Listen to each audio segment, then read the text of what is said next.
Now, as South Africans are once more subjected to crippling power cuts, with Eskom announcing the return of stage 6 load shedding from today up until Monday, let's look at the alternative forms of power that people in gated communities are engaging to deal with the crisis. I'm joined now by Thembelihle Mbatha, who's the acting chief Ombud at the Community Schemes Ombud Services, for this discussion. A very good afternoon to you. Welcome to Newzroom Afrika. Good afternoon to you and your viewers, Mpho. Glad to be here.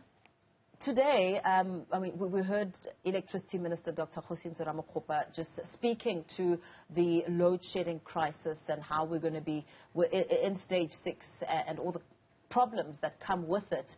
When it comes to people living in complexes, many are struggling with the solar panel matter, solar panels being installed, and that process in itself. I mean, it's not as easy as someone living in a freestanding house where you can just decide, okay, load shedding is a problem, I'm going to install solar panels. In complexes, it's more complex than that, isn't it? Yes, it's more complex than that. As you know, in these complexes and gated communities, they are governed by rules, a set of rules that they agree from upfront. Even when you buy a property, you have to familiarize yourselves with the rules that come in these gated communities. And as you know, load shedding was not a problem that much in the past, but now it's becoming more prevalent. And some of these rules need to be updated to take into account installations of solar panels, installations of inverters. What are we agreeing as a community scheme that will be acceptable? You know, generators that use diesel, you know the amount of noise that it normally makes, and that could be a form of noise pollution, and then you find yourself in trouble. We were given with a fine for this generator noise that's just buzzing all the time, because stage 6, I mean, you can know you have power cuts for prolonged periods of time. So, yeah, there should be awareness of the rules, and if they need to be amended, we are here as the Community Scheme Ombud Service to look at those amendments. And how long does that process take, and what does it essentially entail? It entails homeowners need to come together. Normally they have meetings such as annual general meetings, AGMs. They could call a special meeting to review their rules, but they need to have majority of the homeowners voting towards an amendment of those rules. Then they bring it to us as the CSOS to quality assure those rules, because it's part of our mandate to ensure that they are within the law, they are not discriminatory. You know, they fit all the ticks and boxes that they need to fit to ensure that everyone lives harmoniously, because at the end of the day, you want harmonious living in these schemes. Yeah. It takes about 30 days. If you have all your documentation in order, you need the resolution. You need a signed resolution. You need to have proof that all the homeowners convened. So proof of the AGM that it took place, or SGM, whatever form of meeting took place. You need to bring that documentation. Then we quality assure, and then we give you a certificate that, no, your rules are compliant. I mean, look, it sounds easy. You explain it well. But, you know, there are instances where some people living in gated communities may want to install solar panels, but then perhaps the body corporate doesn't cover solar panels are not covered in their insurance plan. Should anything occur, I mean, who will be in breach of the insurance policies and all the complexities that come with it, and not everyone is able to afford the solar panels or the generators. How do you grapple and tackle issues like that? So what becomes important, you know, it all boils down to the rules, right? But what becomes important is to ensure that the insurance covers the recent value of the upgrades of those houses. So, for instance, roofs would form part of what we call a common area, and you'd need to liaise with your body corporate in terms of what's acceptable, what's not acceptable, how many panels should you put, and things like that. So it becomes quite important that you have your rules bedded down. You involve your body corporate, your trustees, when you do such amendments. And the houses need to be valued often, so that you ensure your insurance does cover the value of your property in the case of a disaster. We saw fires in Limpopo not so long ago. An entire community scheme got burned down. Yeah. And if you don't have the right replacement values for your insurance, you can imagine you might get 100,000 for a 4 million rand value house. So it becomes quite critical that homeowners need to ensure that their insurance is adequately covered, especially for the houses that are in this type of setups or block of flats, for any improvements that come about. So what are some of the other issues that you tackle and address on a day-to-day? I mean, people watching who may be thinking, hey, I live in a gated community. what are some of the biggest challenges that come to your office or should come to your office? That should, definitely. So some of the challenges we see, of late, you'll know there's an economic constraint. Finances are going down. People are selling their houses. You can't afford to even stay in a gated community anymore.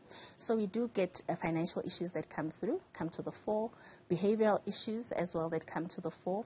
For instance, levies. I don't think people are aware that for an administrative levy that you pay within a scheme, it shouldn't be more than 10% increase on an annual basis. But if you don't know what you don't know, the levies can increase by 100%, and then you find yourself constrained. You now can't service the levy, and it goes down a long, slippery road.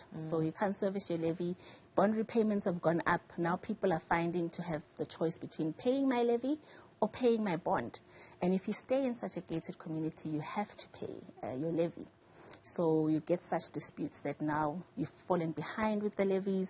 The trustees find themselves in a squeeze because they need to maintain the complex. They need to maintain the aesthetics, and homeowners are not then paying levies as they should.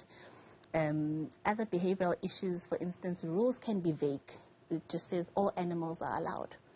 You remember the story of the lions that escaped? I'm sure the people in that complex are surprised that there's lions staying in that particular gated community. And if I want to get a python as a pet, as a snake, if the rules are not clear on what is permissible, what is not, you buy into an estate and you find you can't bring your dog along because it says no pets allowed or not dogs allowed. And you've now invested in this type of a setup, and then you're stuck. How imperative is it? I mean, this may apply a lot to first-time homeowners who may not be reading the finer print when it comes to the body corporate role, the City of Johannesburg services, and how the finances need to be split, and the levies and those additional costs on top of the bond. What have you seen as some of the mistakes that have been made by first-time homeowners, or perhaps people who are unfamiliar with all that comes with on top of the actual bond in terms of expenses?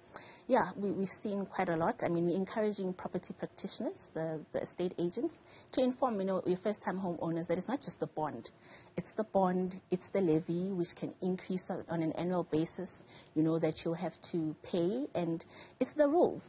Very important. You find there's aesthetics. I mean, there's general aesthetics. You find they say your houses should be earthly colors. You come and you paint your house pink, and you get slapped with a fine. So we're trying to encourage more awareness before you get yourself into this kind of setups.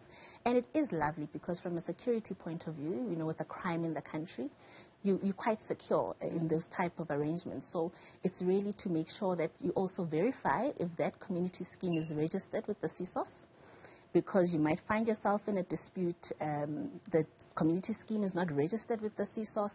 You don't know what forms of alternative dispute you can lodge with the CSOS, so it is quite important. And the value of your property. I mean, there's a difference between a scheme that is managed properly and is registered with the CSOS and a scheme that is not registered with the CSOS. You could find fly-by-night managing agents. They take your levies, disappear with your money. What then happens? You're uninformed. So it is quite important that your schemes register with the community scheme Ombud service. So how do homeowners contact the CSOS, and what processes would follow with one lodging a complaint or looking for information? You can go to our website, www.csos.org.za, to get more information, but you can also call our telephone lines. We do have a free service that you can call and just relay the nature of the dispute. We'll then tell you that, no, look, it is a dispute that is within our mandate. We are able to help you. And then we should be able to give you a case number or a reference number indicating that we do have jurisdiction within 5 days. So within 5 days, you have your case number. We try to mediate first, because mediation is a win-win situation. There's compromise. But if we have to go to the adjudication, there's a winner and a loser. And our adjudication orders are enforceable in the magistrate's court. So it is really an adjudication order that you can enforce to say, now it's almost similar like a court order. This is what we've ruled, and this is what needs to take place. Very well. Thank you so much. Very, very informative there. Thembelihle Mbatha.